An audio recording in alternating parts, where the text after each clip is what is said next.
going to tell you something. April the 21st, I had a liver transplant, total transplant. And they wheeled me into the hospital. And 1 week from the day of surgery, I walked out. Amen. And the doctors are still scratching and shaking their head at just what a radical change has taken place. I saw my surgeon 12 weeks after surgery, and he walked in the room where I was at, and I just bounced up out of the chair, went to shake his hand, and he looked at me and he said, "Man, you don't look like you've ever been sick in your life." I said, "I don't know who all I am now, but we hadn't been sick none." Amen. I thank God today.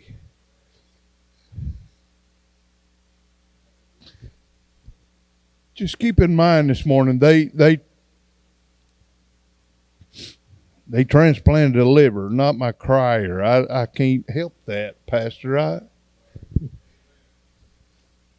guess if you got a problem with a preacher crying, just deal with it, I guess. I don't know what you do with it. Now, when Pastor was talking about us knowing each other for probably 40 years, understand I was only 4, you know, I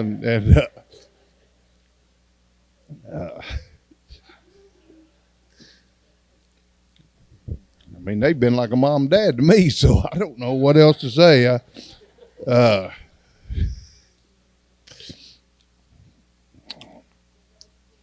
Yeah. I'm going to drive over to Waldron after a while. So be in prayer. After Waldron, I'll drive back to the northeast part of the state. I live about 35 miles northwest of Jonesboro, where I grew up. And so I'll be back over there by midnight, 1 o'clock, somewhere around there. So I do this every weekend. Transplant.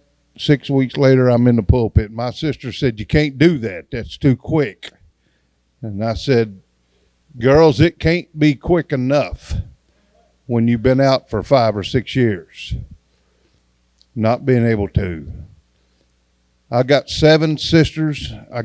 There was 5 boys and 7 girls. I have a sister for every day of the week. And 2 of my brothers done went on to be with the Lord. And 2 of them are still here. And thank God I'm still here.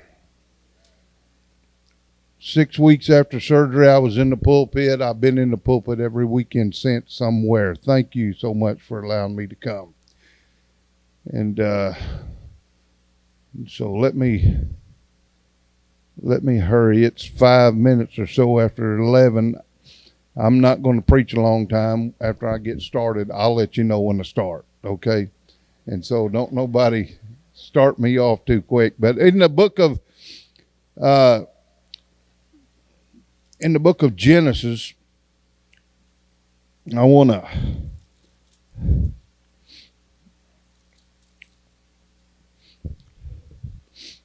to take a few scriptures here, and I want to try to tell you this morning the rewards of digging a well. Hallelujah. In the 17th verse of the 26th chapter, and I'm going to tell you, I'm just going to close this notebook because God ain't using that today. I don't understand this, folks. So can I just preach to you today for a little bit? Can I just tell you what the Lord tells me to tell you as I go? Because I'm not going to do this. This is not about Gary, I promise. This is about God. And this deals with a dispute over some wells. And Isaac departed thence and pitched his tent in the valley of Gerar and dwelt there. And Isaac digged again the wells of water which they had digged in the days of Abraham his father. And the Philistines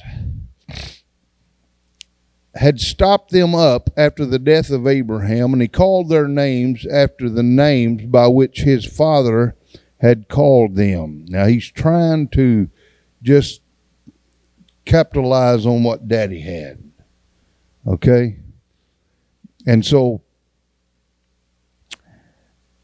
he called them after the name which his father had called them. And Isaac's servants digged in the valley and found there a well of springing water. And the herdmen of Gerar did strive with Isaac's herdmen, saying, the water is ours. He called the name of the well Esek, because they strove with him. And he digged another well, strove for that also, and he called the name of it Sitnah. And he removed from thence, in other words, he just scooted way over. And the Bible says, and digged another well. He dug his own well. Okay, he didn't redig a well. He dug a well. He and his men. And for that they strove not. And he called the name of it Rehoboth. And he said, for now the Lord hath made room for us, and we shall be fruitful in the land. I'm going to get back to that in just a minute. I'm going to give you a real just hitting high spots of the last several years of my life. And I promise I'm not going into all the detail of everything, but I will just hit the high spots. And 16, I got real sick. They took me to the doctor, and the doctor said, we got to take your gallbladder out. And I said, okay. They set up a time. They took that out. Supposed to take just 40, 45 minutes, laparoscopic, 3 hours and something later. They called my sisters and said, we're finished. We'll have him in recovery in a little bit. When I come to, they had put me in a room in the hospital, and I was there for two or 3 days. I'm not really pinpointing the days. But I went back a couple of weeks later to the surgeon for a checkup, and he said everything went fine. He said it took us a lot longer than we thought. But everything went fine, and so I just want to tell you that the reason it took so long, the gallbladder was adhesed to the liver, and it took us a while to get it unstuck. That's okay. That didn't mean nothing to me. I didn't know, And so he said, everything went good on our part, but I'm going to tell you, sir, that's not your problem. And I said, didn't know I had another problem. He said, you do. And he said, so I've got you an appointment set up at UAMS in Little Rock. Please go. I did. They done all kinds of tests. He had give them the heads up on what was going on. And I met with a doctor that day, and she looked at me and she said, you have a very severe case of cirrhosis of the liver. And I just kind of smiled. And she said, why are you smiling? And I said, can't be. And she said, why not? And I said, because I have never drank a drink in my life. I've never had my first taste. And she said, that is a misconception. You have what is called NAC. I said, what is NAC? And she said, non-alcoholic cirrhosis. How handy is that, So, this went on. She said it will come down to a transplant or death. A transplant if a match can be found, death if it can't. Just know that up front. I started going down there sometimes monthly for appointments, and this rolled on for years. 3 years ago, I got to where I couldn't do anything. Matter of fact, they offered to put me on disability because I wasn't able to work. I didn't fight with them over it or anything. And it rolled on, and then as it progressed and got worse for 6-7 months, starting fall of last year, maybe longer than 6 or 7 months, but they started taking fluid off of me every week. First started on Fridays, and then they moved it to Thursdays, and they would go in my side right here with a needle about that long, and they would pump fluid off of me, an average of 6 liters every week. And then they would send me down to the cancer treatment area and put albumin in by IV because my kidneys were shutting down. And I could tell all of this was going on. On April the 20th, I went in. They took off 5.8 liters of fluid that day and took me down. They put the albumin in. And my sister that took me down there, she said, "What would you like to eat?" I said, I don't want to eat. "But you got to eat something." I said, I don't want nothing. I just want to go home. So she took me home, and I sat back down in my chair thinking, this is it. I'm dying tonight. I know that. Hell was having a ball. Not only was I out of commission as far as ministry, but now it's going to be a period, and I'm not going to get back in the pulpit. A year ago, I was at camp meeting in Bologna in the Pentecostal Church of God. Somebody asked me after they had all got gathered around and began to pray for me. I come out of intensive care that day and had a friend to bring me to camp that night. And they said, What would you want if you could just ask for anything from God? He said He'd give us the desires of our heart. What would you like, Gary? And I said, if I could just get in the pulpit one more time. I may go down, but I'm going to go down fighting. If I could just take one more swing at the devil. And so it proceeded on, and it just kept progressively getting worse. And April the 20th, I got a phone call that night after, when I sat down in my chair for the rest of the day, knew I was dying. I got 2 grandbabies. One's 2 and one's 6.5 months. And that's been a few months ago. Wilder was born March the 15th, and Asher turned 2 August the 2nd. And I said, God, if this is happening, let's go ahead and get this over with, because I don't want them babies to have to get over something, and give my boys plenty of time to get over it. And so it rolled on, and I knew that was the night. And all of a sudden, my phone rang. I picked up the phone, and she said, my name is Carson. I am a liver transplant coordinator from UAMS. Feel like we have some good news for you. And I said, I could probably use some good news about right now. And she said, we feel like we have the perfect match organ for a transplant. Can you be here by 9:30? I said, yeah, I'm certain we can probably do that. I said, but let me ask you, why do you think this is the perfect match organ? And she said, when the 2 surgeons were watching the online offers, when this one posted, said, both called your name. And I thought, okay. She said, but that wasn't a dead giveaway. And I said, what was a dead giveaway? She said, they posted it was coming from a brain dead donor. And one of them looked at the other one and said, that'll match that dude just fine. That's not the place where we laugh. We'll laugh in a minute, okay? But I said, well, I sure appreciate their vote of confidence. My ammonia would go so high I wouldn't know who it was. I couldn't tell you my name, couldn't tell you my date of birth. And one doctor had the nerve.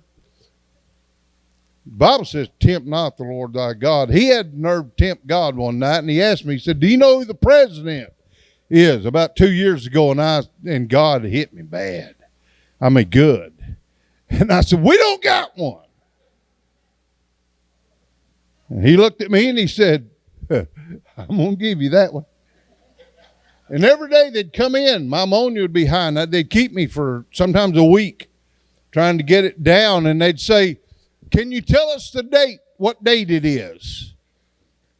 And I learned how to cheat on that, Pastor. I knew they wrote it down on that board every day in that room, and I said, if you can slide over to the right just about 2 steps, I can tell you.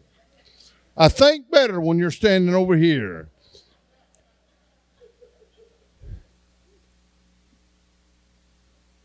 Week on end, every month or two, I was a week in the hospital or more.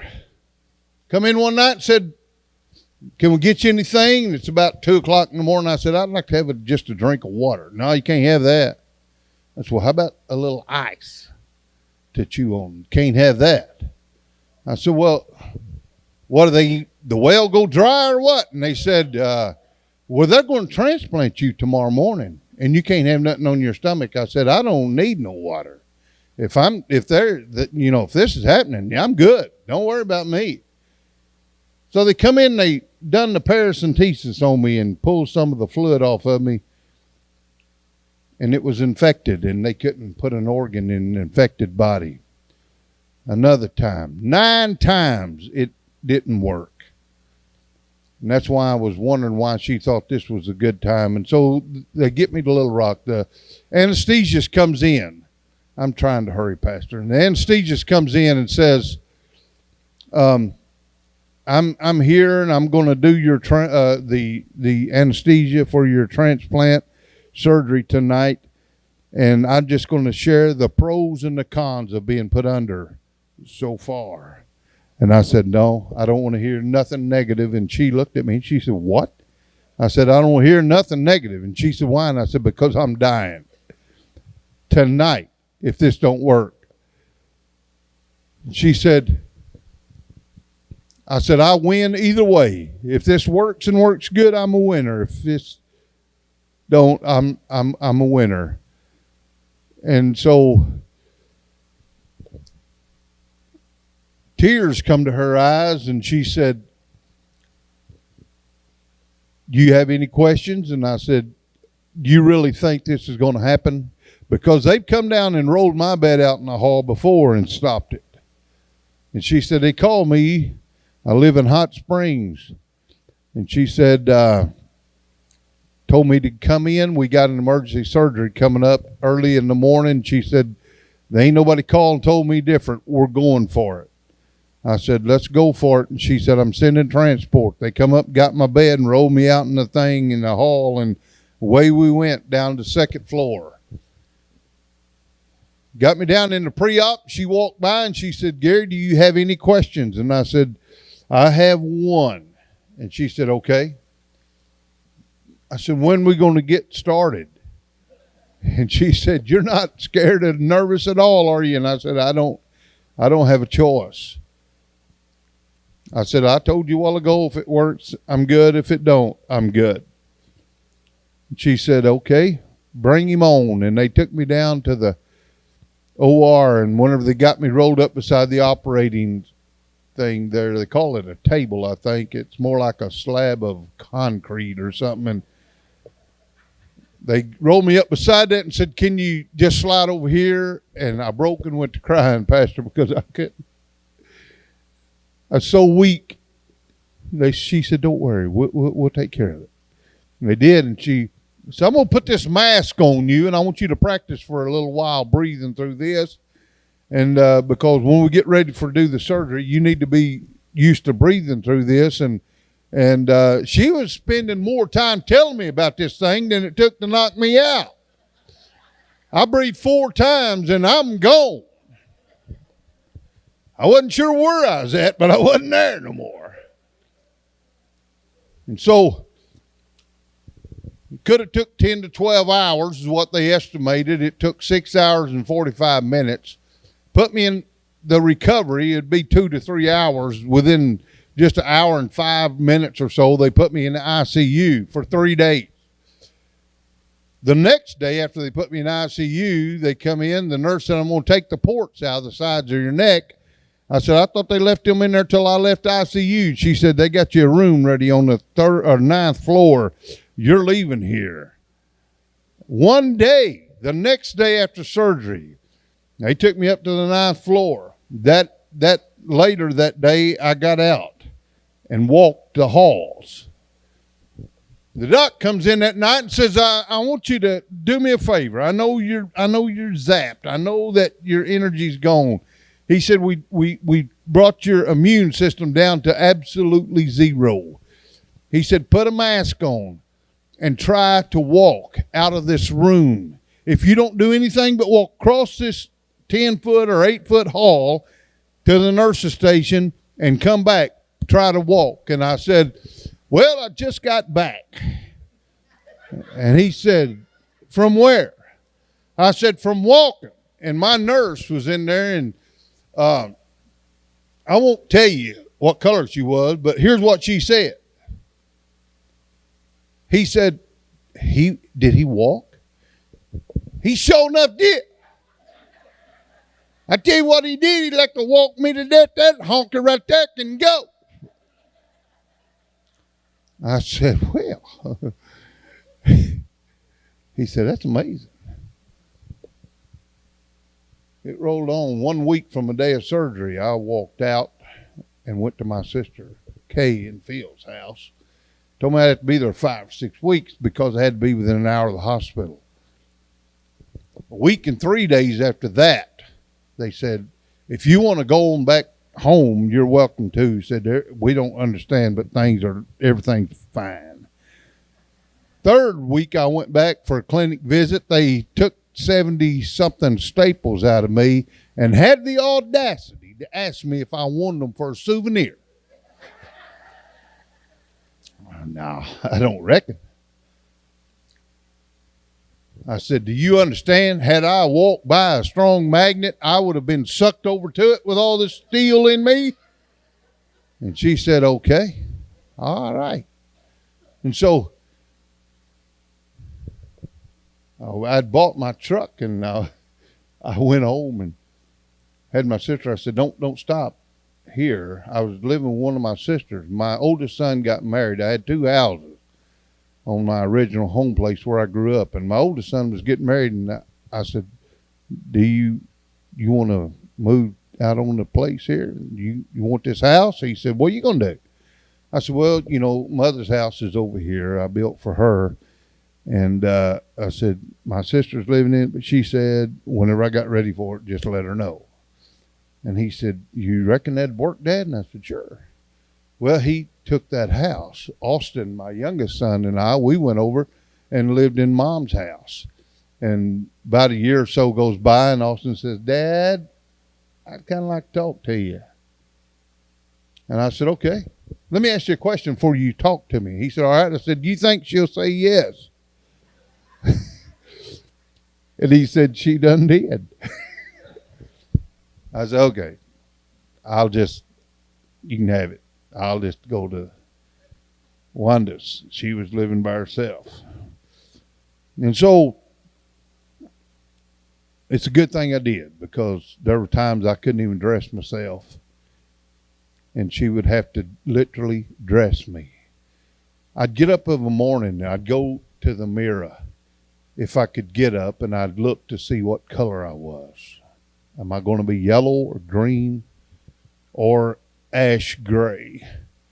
I was hoping it wasn't ash gray, because I used to have a body removal service, and I've got a picture on my phone that I picked up bodies that look better than that picture. It rolled on, and One lady prayed for me all the time from back home, and she told me one day, she said, I sure hope this happens quick. I'm getting sick of praying for you. I said, well, ain't that something? I said, I'm tired of having to be prayed for. And so it happened. It happened good. Going back to this scripture, can I just preach to you a little bit? It's early. Don't even look. It's early. But I want to go back to this scripture reading. And I want to talk about this well thing. And then I'm going to end up back where I'm at, Lord willing. But Isaac's men digged a new well. And when they digged a new well, they didn't fight for it. Well, there's an unwritten law in the Word of God that says, and I got this from study from people that knew a lot more than I did. Victor's handbook, Erdman's handbook, all of them. When a man in those days would dig or instigate the digging of a well, everything within a certain boundary line of that well was his. He had the right to it. If there was orchards, he got the fruit. If there was green meadow pastures, like David said God made him to lay in, he had those for grazing rights for his stock. I don't know what the boundaries were, but it wasn't just a small acreage. It was boundaries. And so with that, he knew he had a right to everything there. That was the law. Nobody could come in and take it from him. He couldn't live on his father's relationship and experience with God. He had to have his own. Can I just tell you this morning what my granny had when she would put me in her rocking chair and begin to tell me about the old Brush Arbor meetings they had? I liked hearing that, but it wasn't doing me no good spiritually. I had to find a place and dig a well and get right and get serious before God and get deep in God before I had my own experience with God. So that's why I closed my notes, because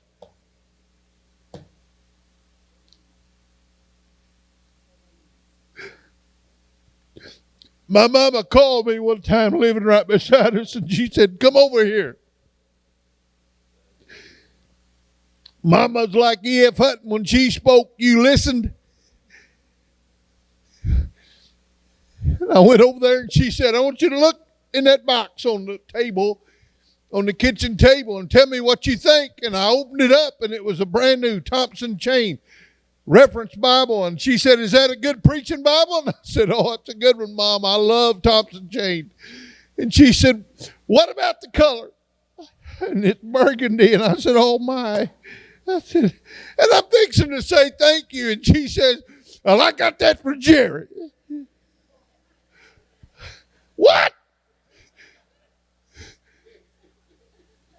Brother, I don't mean to make you chase me with that thing, but it's blame God for this, I guess. I said, Jerry, do you realize he got out of church 21 years ago? Yeah, but his house burned a few months ago, and you remember said in his Bible that he preached out of burning that house. I said, I don't get it, Mom. She said, well, you're my pastor, so let me just remind you what you said. You said when we got a good experience with God, we can expect to call the things that are not as though they are. And she said, he's a preacher.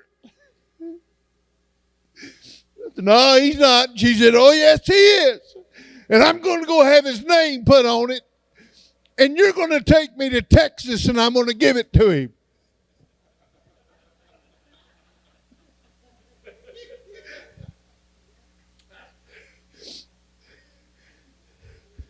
I ain't been a part of that. She said, you are.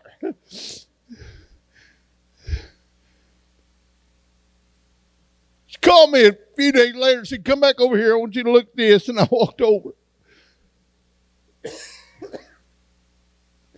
I thought she'd come to her senses and she's going to give me that nice Bible. She said, look at it and see what you think. And I opened up the box, and I pulled that Bible out. And I looked at it. And it had Reverend Gary Ashburn on it. I said, Mom, I don't think it's going to work. She said, oh, it done did. She said, I looked at the devil years ago and said, I got 12 babies. And you ain't aiming to get one of them.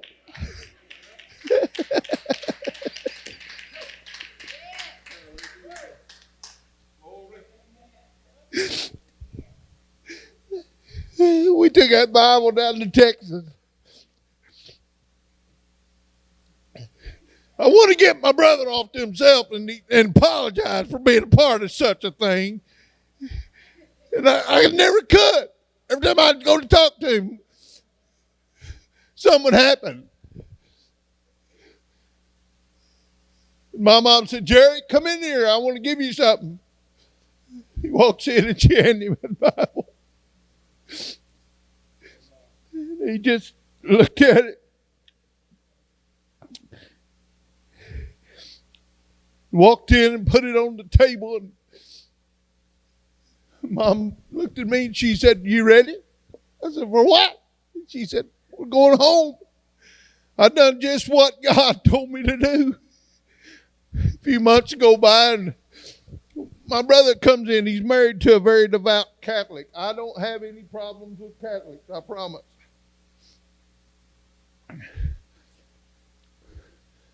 My youngest son married a Catholic. They was at a baby christening here a while back, and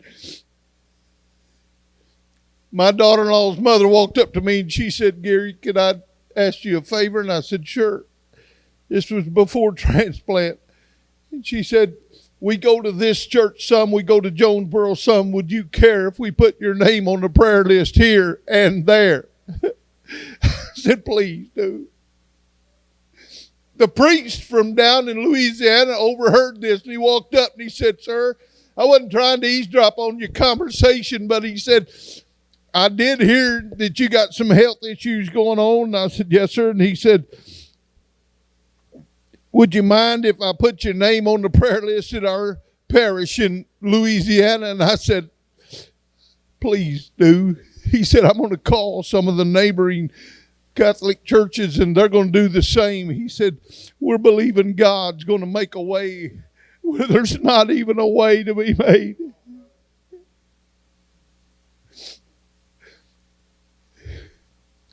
But Jerry's wife, he got to come in and he said, you know, we ought to just go to church sometime. She said, okay.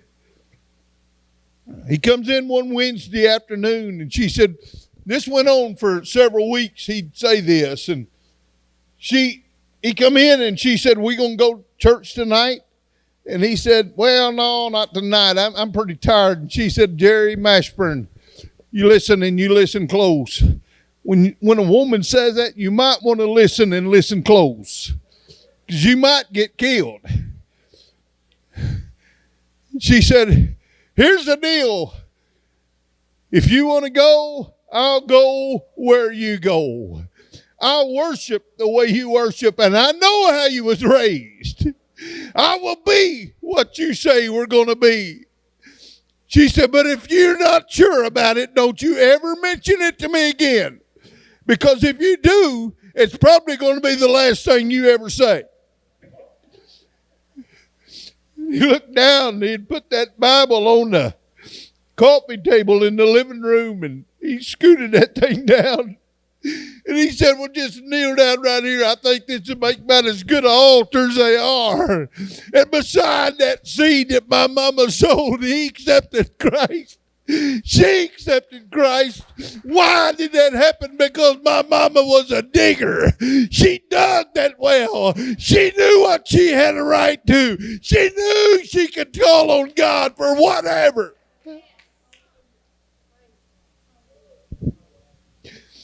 I would tell you I don't always cry this much when I'm preaching, but I'd be lying, so I ain't going to say that. But just bear with me. Just a couple of months or so before my mama died, she told me one day, she said, called and said, you need to come over here. I went over there and she said, I want you to call all the girls and get them here Sunday. This is like on a Thursday. She said, get them here Sunday at 2 o'clock. I need to talk to them. Mom, there's 7 of them, and they're all nuts, and you know what? And they're not coming. She said, 2 o'clock Sunday. I called every one of them, and they all showed up. I was over at Mom's because I was curious if any of them show up, and I'm over there, and they all come in. They're just in there, just goofing off and everything like girls do. And she said, girls, y'all come in here. I got something I want to talk to you about. I want to tell you. I said, listen, y'all going to start that girl stuff. I'm going to go back home. And she said, sit down. This is about you. I said, Mom, I ain't done nothing. And she said, this is about you. Just sit down. I sat down. And she said, I don't know what's going to happen. I don't know when it's going to happen. But I want y'all to promise me right now that when something happens to my baby, that's me, she said, y'all's going to take care of him.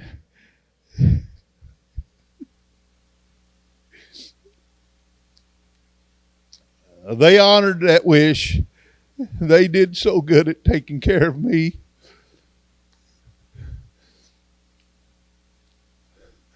They still,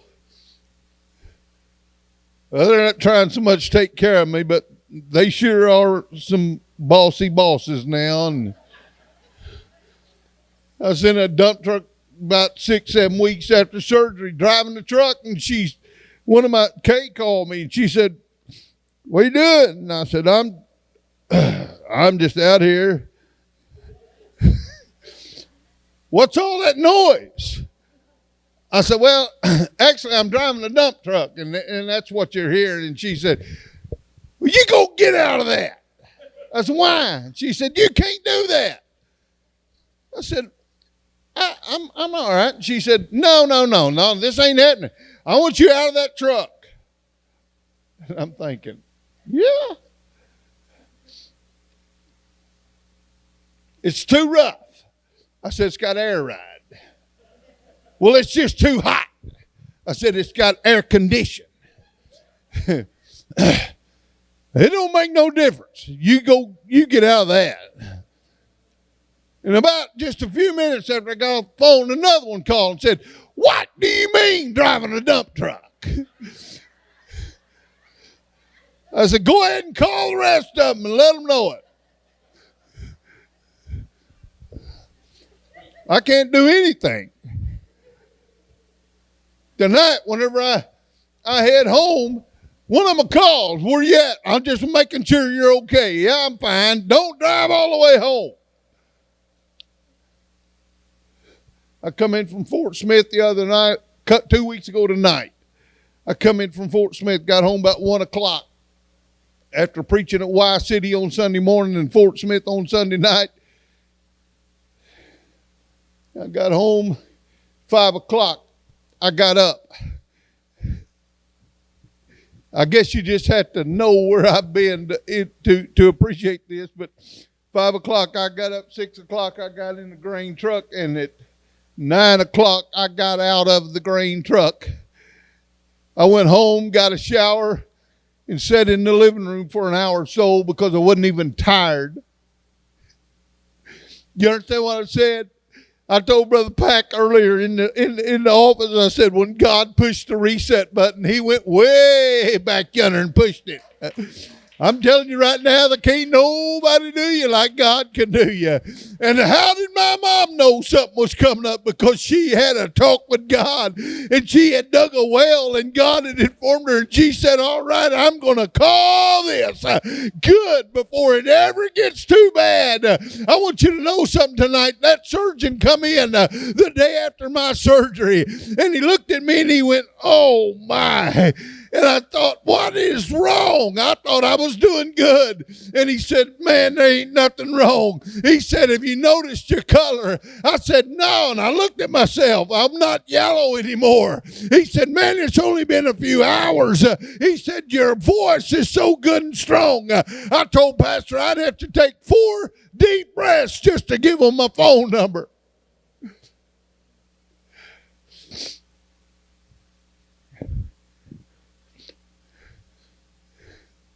I was a licensed bonded auctioneer, had to turn my license in. I couldn't talk. I couldn't breathe. My sister Kay said they would come and see me. She was telling some big rally this stuff. Said everybody's asking. It's 2 weeks after my surgery, and they said, how's Gary? How's Gary? How's Gary since surgery? And she got up and told him. She said, I want to just tell you. She said, everybody's asking about my brother, and she said, I just want to give you an update. She said, we used to go down to see him or up to see him, and he wouldn't even know he was there. He couldn't carry on a conversation. We'd talk to him, and he's off out somewhere else. And because the ammonia level was so bad, and got up there one day, and he couldn't dress himself, and we dressed him, and he'd break and just go to crying, and I would. For no reason, I'd cry. And when pneumonia was bad, it hurt you mentally. Not so much physically, but it was just tormenting.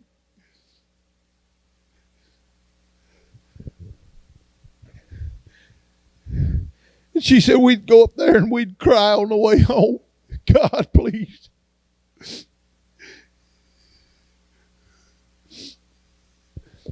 She said we couldn't get no conversation out of it. She said since his surgery, he gets to talking to you, can't get a word in. One guy stood up and said, Sister Eddie, you think they might have put a woman's liver in him?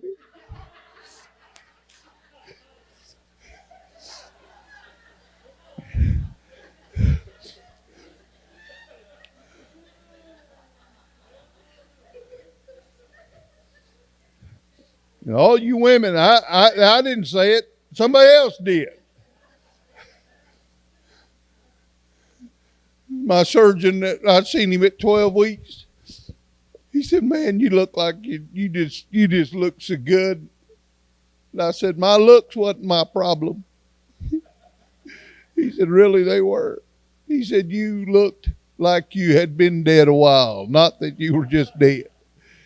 And he said, I've got some more news I'm going to have to share with you. And he said, please don't think that we were guinea pigging. I said, man, as good as I'm doing, I don't care what kind of pigging you were doing. And he said, 2 days before your surgery, the FDA had just signed their approval on a special pump that they could place a liver on, and rather than just a few hours, a window of a few hours of time to get it in another body, it would last a long time. And he said, and yours came from so far away, and it's the first one the pump was ever put on. He said, now what do you think about that? And I said, you just confirmed with me that God finished his thing before he ever let it start. He said, I don't really understand. And I said, well, God, his word says that a man's days are numbered. It's appointed unto everyone. You hear the key word, it's appointed. God knew, and he knows your days. He knows what day you're going to leave this world, and he knows what hour, he knows the exact minute, and he knows the second.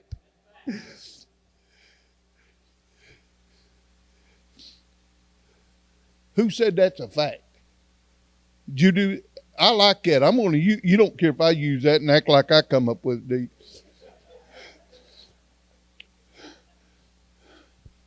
you? I said, Doc,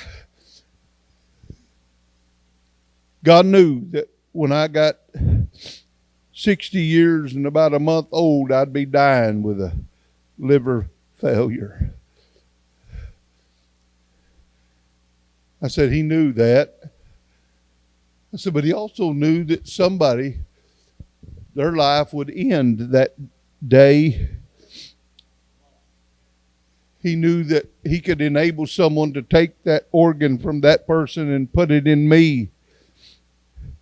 But we would live too far apart demographically, so he enabled someone or a team of someone's to build a pump they could put that liver on, and it would last longer. He said, son, I want to tell you something. It came from so far away, I don't think we could ever find out who the donor's family is. So you can contact them. They said, we'd like for you to at least send them a card or a letter or a phone call. And I said, no, I don't think so. We'll have to rent us a bus, I guess, because all my family's going. I said, we're going to go meet them and thank them and love on them. And I said, their family's going to get bigger or ours is one. As if we need more.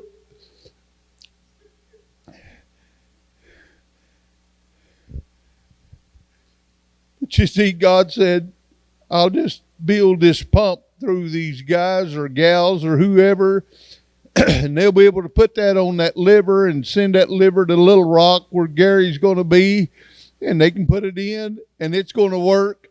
And they still don't understand why I'm doing as good as I'm doing, how I'm doing as good as I'm doing, you know, and I don't know what to tell them. They said, whatever you're doing, just keep doing it. I said, well, thank you. He said, what do you mean thank you? And I said, well, my sisters got on to me. Could I get that in writing? And he said, why did they get on to you? And I said, well, I've been driving a truck. He looked at me, he said, a truck? I said, yeah. He said,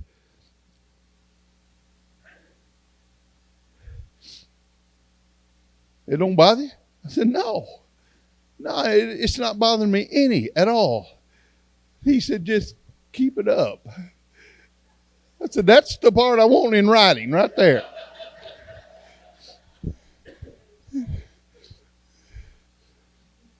I'm really starting to feel at home. You guys are going to think y'all visiting me before this is over with.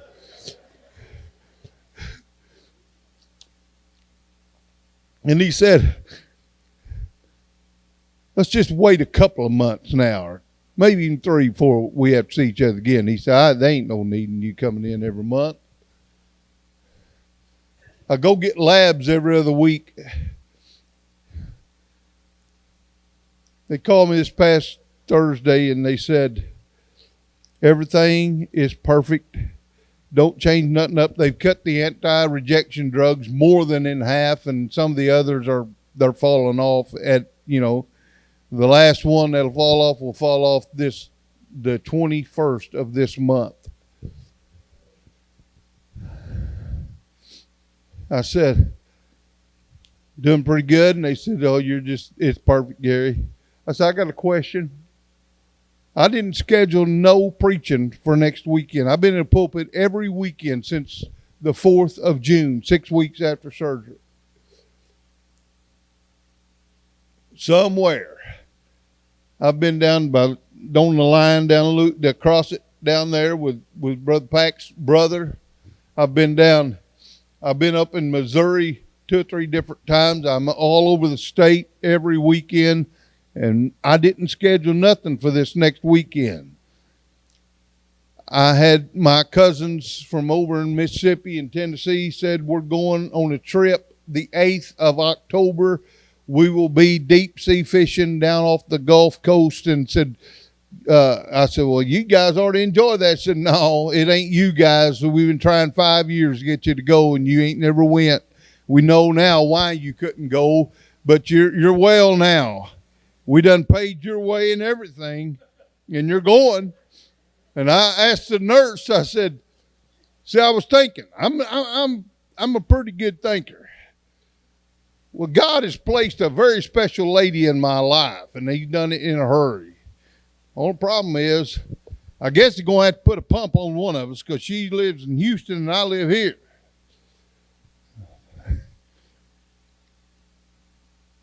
And it's going to be the end of October before I see her. And the thing about it is, back in 81, we dated.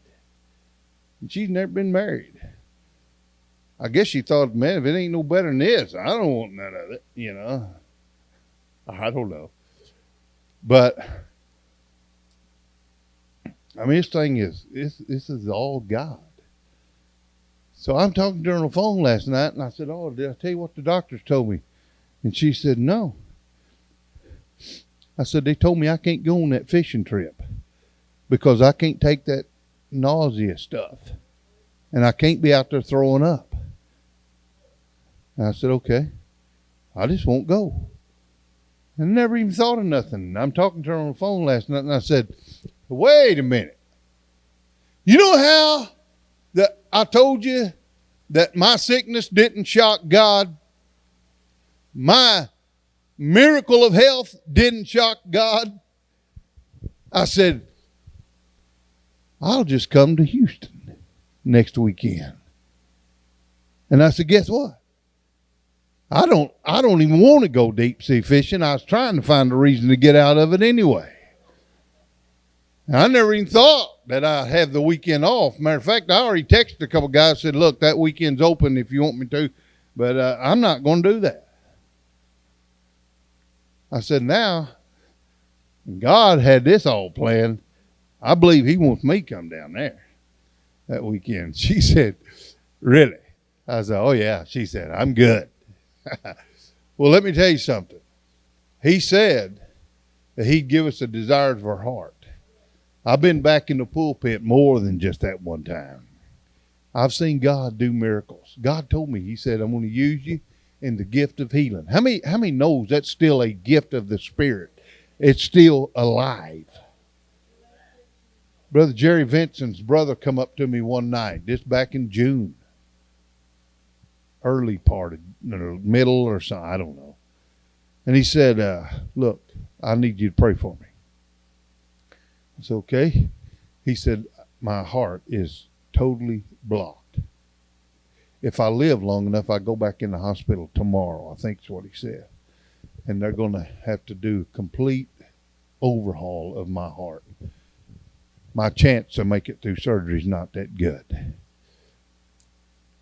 More of a chance that he won't make it through than that he will make it through.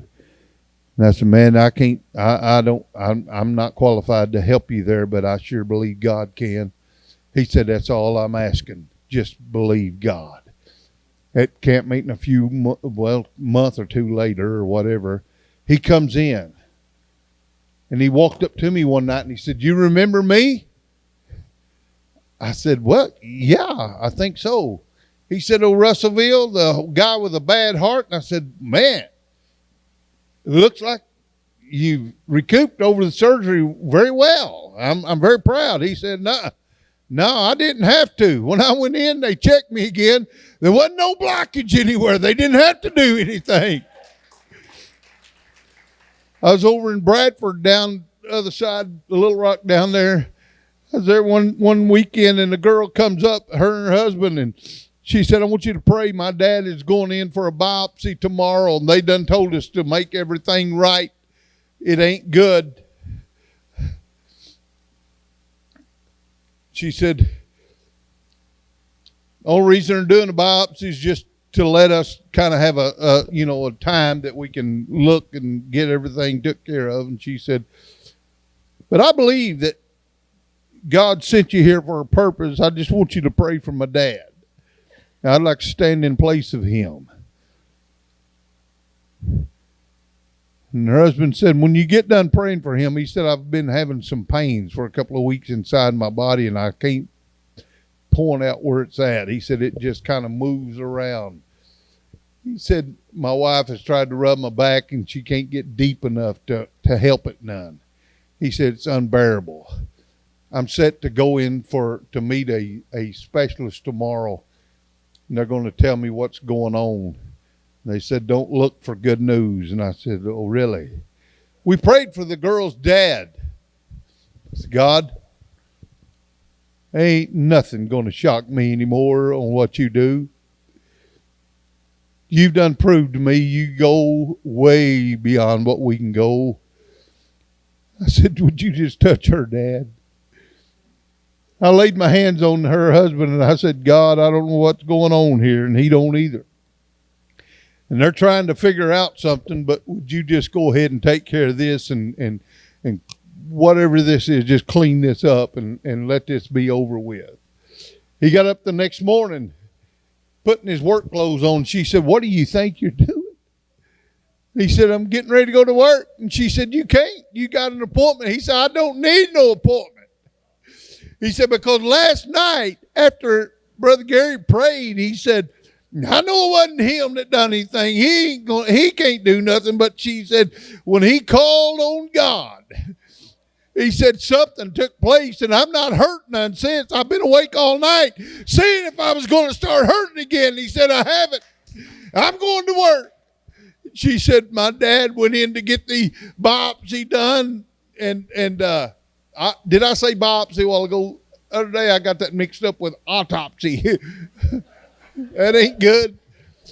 But they went in to do this biopsy, and they're prepping him. And he said, I want y'all, before you start biopsying something that's probably not there.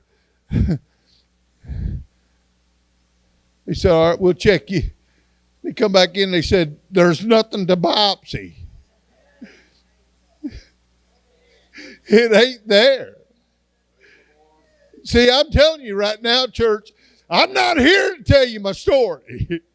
My main goal for here is not just to make you cry or make you laugh or to cry in front of you so much, but it's to tell you this morning that you've been digging on this well. You got a right to ask God for whatever you need in your life. I'm just here to tell you this morning that He still is, and He is a rewarder of them that diligently seek Him. And He's come this morning and stopped by just to take care of somebody's needs. Stand with me this morning.